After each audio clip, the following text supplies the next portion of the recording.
na nga. Okay. Okay, wait. Wait, hindi natin alam yung heroes ngayon ng AB Bren. Ay. Arlot jungle, Pakito jungle, Fredrin jungle, I honestly feel like Pakito XP, Arlot Roam. Arlot roam, Fredrin jungle. Yup. Okay, okay. Nalito na. Lahat na sinabi ko, jungle eh. Pagkapakito kasi parang ano eh, alam mong si Flap talagang nakakapagpagawa ng mga Taplapining kasi yun eh. The Taplapining eh. But- Alright. Alright. Pwede mo ding tawaging canon event. The Canon event eh. The Flapping and the Canon event. Alam nyo ba na ang journey ni Flap, bago nakapasok dito, season 10 pa lang season 10 pa lang, gusto niya mag-MVP. Isang series Oo MVP. Nakuha niya ang series MVP, S12 Grand Finals pa. Legit yan. Season 6 pa siya naglalaro.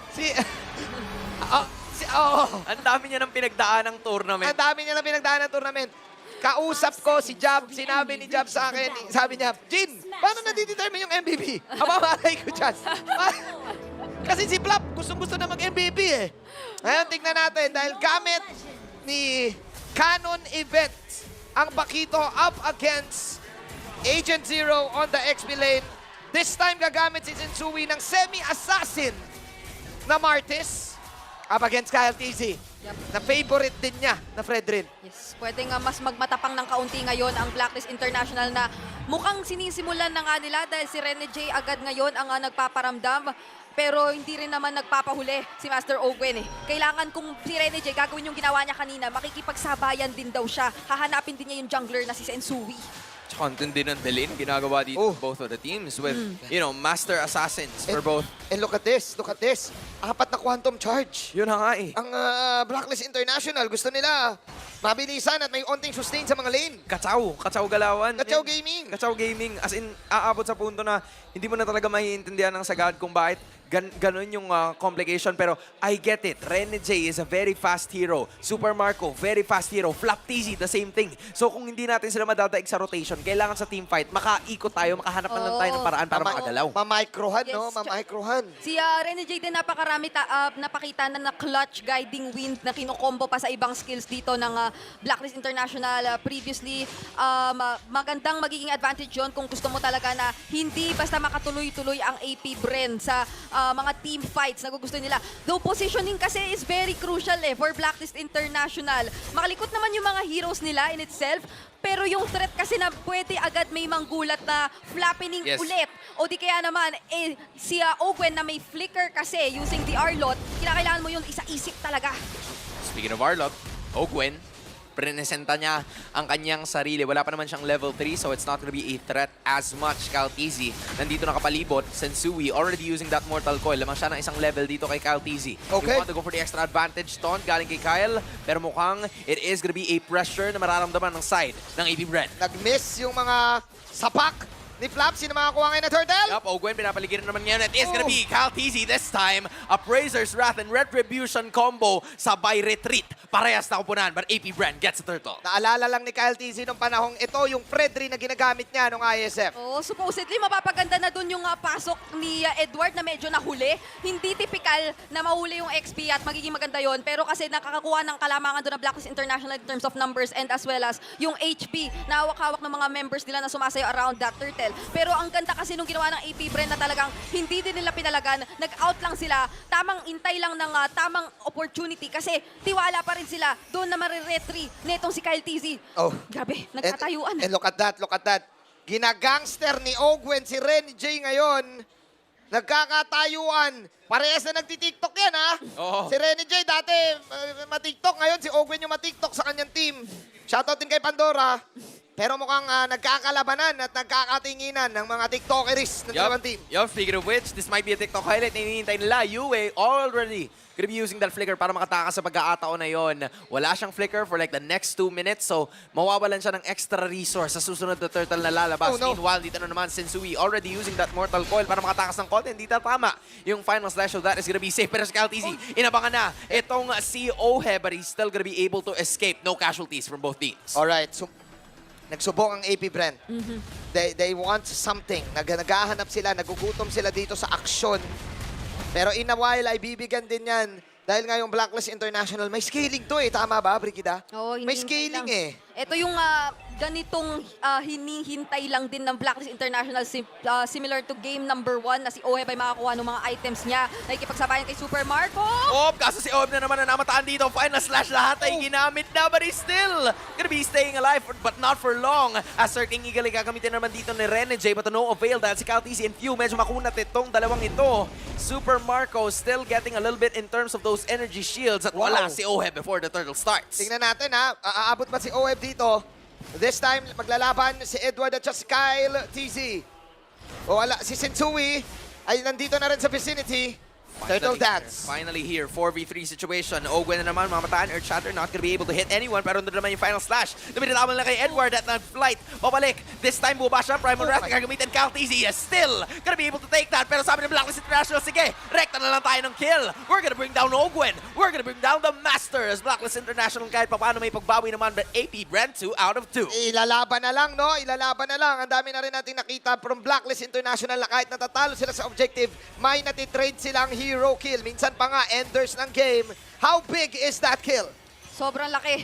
Bukod pa dun sa kill na yon though, kinakailangan nating isipin na AP Brent talaga ay nakakuha ng turtle and isa pang tore sa baba. Flap TZ doon, pinili ng hindi sumama. So maganda ang naging kwalita ng Blacklist International na hindi nila hinayaan na maging free turtle lang yun basta. Pero still, we have to look at AP Brent na hindi ngayon si Super Marco yung nawawala. Si Flap ang nawawala, pero may nangyayari pa rin sa mapa. Is it flapping? Are you feeling the flapping? Is it the canon event? Tama si Brigida eh. Maganda sana yung ginawa ng Blacklist. Wala na, hindi sila nagpatalo sa trade. Pero may nangyaring flapping sa baba. Si Dato Longest One, meron palang ginawang push. So meaning, yung minention lang ni Brigida, ibig sabihin, mas marami pa rin na-trade yung AP Brent doon. Kaya 1K ang kalamangan nila.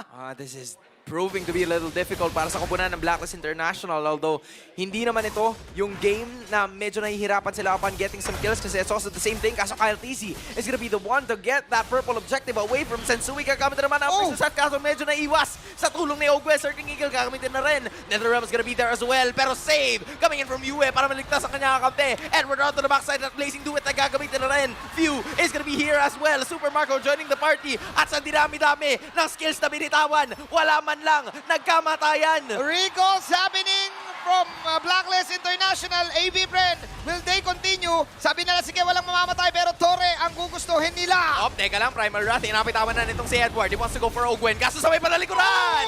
Clap TZ for the price of OM. And they actually want more! Few, latag na naman. Super Marco, medyo mamamataan pa kaya magbaba. Away na lang ng Pananda. Lian, it is gonna be Ogwen staying right over here. Pero Blacklist International guts Flap TZ in the process. Doon na punish ito Longest One. Kaya naman itutuloy pa rin to ni na Renny J.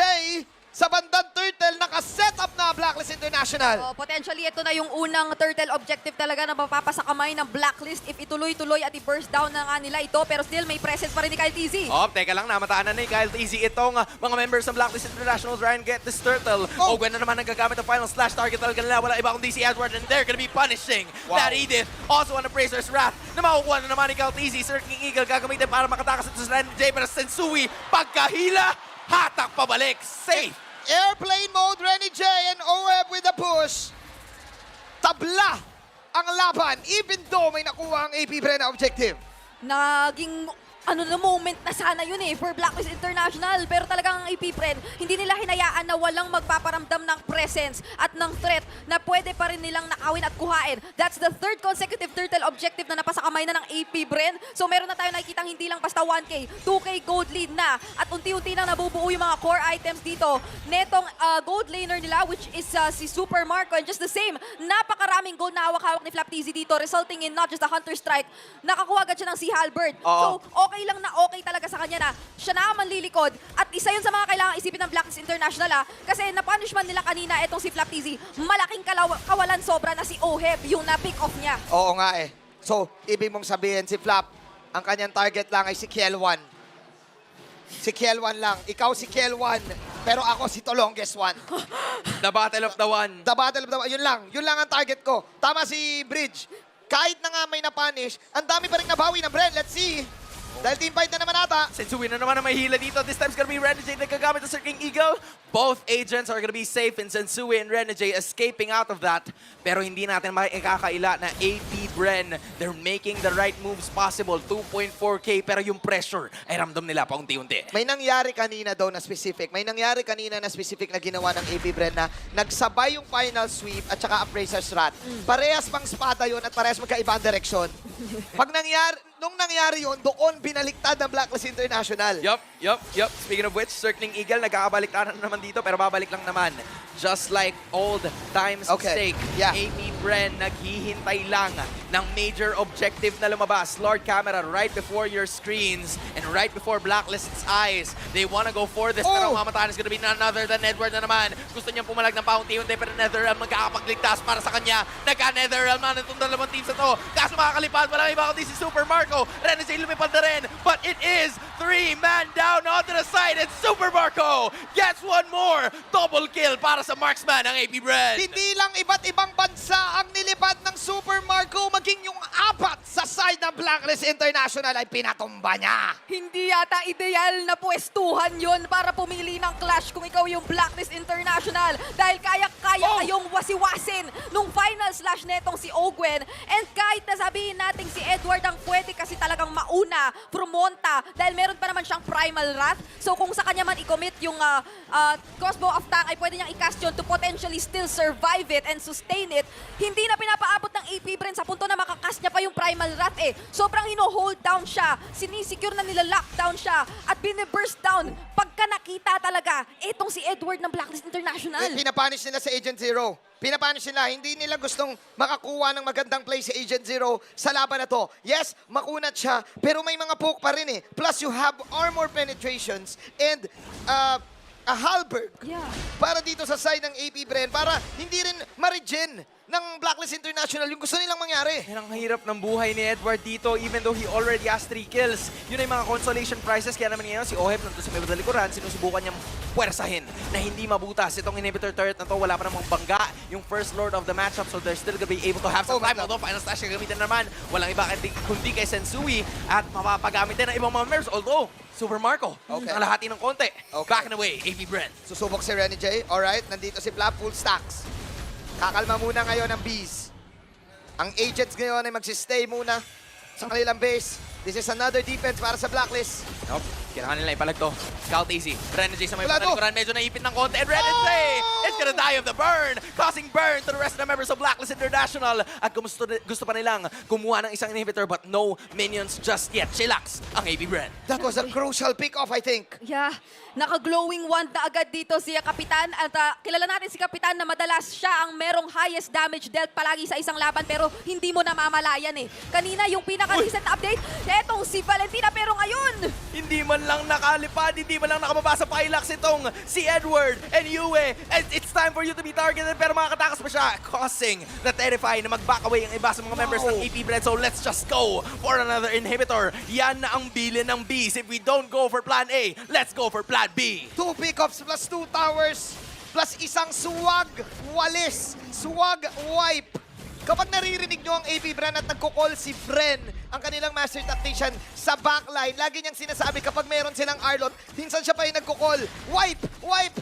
At mukhang nadala yun ni Ogwen. That wipe gave AP Bren the opportunity para makapwesto. yes, kaya positioning as well as kung saan nila pipiliin yung mga laban nila ay sobrang importante ngayon kung ikaw yung Blacklist International. Hindi talaga pwedeng ilalaban mo sa mga makikitid na lugar katulad na lamang nito dahil susulitin talaga ni Master Owen yung final slash niya. Naghahanap na naman. Conceal na gagamitin. Ogwen, hindi na mag-engage. AP Bren forcing themselves of another major ultimate pero hindi naman, kumbaga wala silang paki kasi 10.2k naman to eh. May poke lang eh. May poke lang na gustong gawin eh. Parang may amba lang na gustong gawin eh. 65%, ladies and gentlemen. Ang kalamangan ng AP Bren sa win probability. Here comes another Lord. Is this the Lord Dance na hinihintay ng Blacklist International? We know this. Yes. Mukhang aangat naman sila kahit paano. Pero medyo tricky pa rin ito kasi Again, papaling si Flap. Hindi nila alam kung saan manggagaling, kung anong anggulo yung kanyang tatambayan. At isa yun sa mga kinakailangan o dagdag na aalalahanin ni Rene J pa bukod sa pagdivision. So, ngayon na ganito ang sitwasyon nila using the Matilda, medyo pahirapan talaga yung pumuwesto at lumapit sa mga kalaban nila. Pero Ito na. unti-unti nang sinisimulan ha. Oh. Okay, poke lang. Rene J. Poke lang muna, for sure. Lord muna ata ang kukunin. Yup, and they're not gonna be trying to contest it since Suwi nasa may Badalikuran. Nakita na siya ni Super Marco and company. Mag-mortal coil na siya para makatakas. And that is gonna be an uncontested Lord going on to the hands of AP Bren, extending their gold lead papunta sa 12.1K. What a zone! What a zone para sa side ng Bees. With that, hihintayin nila ngayon ang Lord. Magmamarch siya ngayon ang Lord to a lane. And it's Blacklist International's time para magkapit kamay. Yeah. Kasi this Lord ay napaka-crucial. Ang hirap ng patumbahin Oo. ng Lord na to. Parang ang kinakailangan talaga nilang pinaka-iharap na lang at this point ay si Sensui. Kinakailangan niyang saluhin most of the damage. Pinaka-potential for counter-engage is both Rene J as well as Edward kasi hindi naman sobrang kunat dito itong si Edward so far. Wala rin siyang nabibuild pa na talagang pansalo, especially sa 1-1 such as the Blade Armor kung meron mang maging lipad dito. Kahit nga yung mga basic attacks ngayon nitong si Super Marco, parang hindi na siya kayang kontrahin ng Dominance Ice. Napakabilis na niya talaga sumayaw itong atake at yung Lord ay nagmamarcha na. Yup, andun na naman yung fast echo-commit nila. Walang iba kundi Oh my kaya God. Rene J. The rest of the members wanna go first as well. Netherrealm ay gagamitin na rin dito para makatakas pa. Papalag pa yata, pero nag-Netherrealm counter din naman. And kahit pa paano papalag din yan, it is gonna be match point going on to the hands of AP Bren.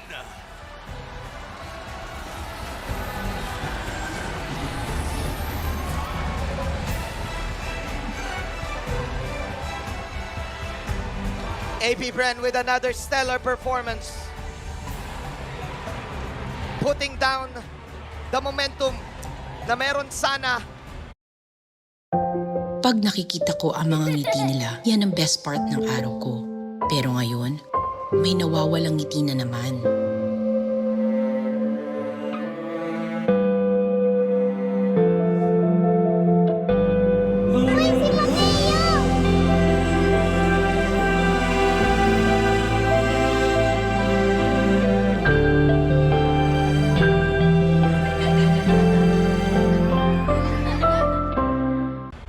Ang Blacklist International in this game. The master tactician himself, Bren, picking the Arlot, picking the Predrin. Minention kanina ng ating analyst si Brigida na the Predrin is very crucial kaya nire-respeto to ng Bren. Kanina game 1 pinan, this time ay ninakaw. Pero hindi lang din ganon yung naging problema. It was a lot of things happening, a lot of factors. In terms of Bren, number 1, getting the win in the lane. And then, flapping happened. Oh, ito sa lot of flapping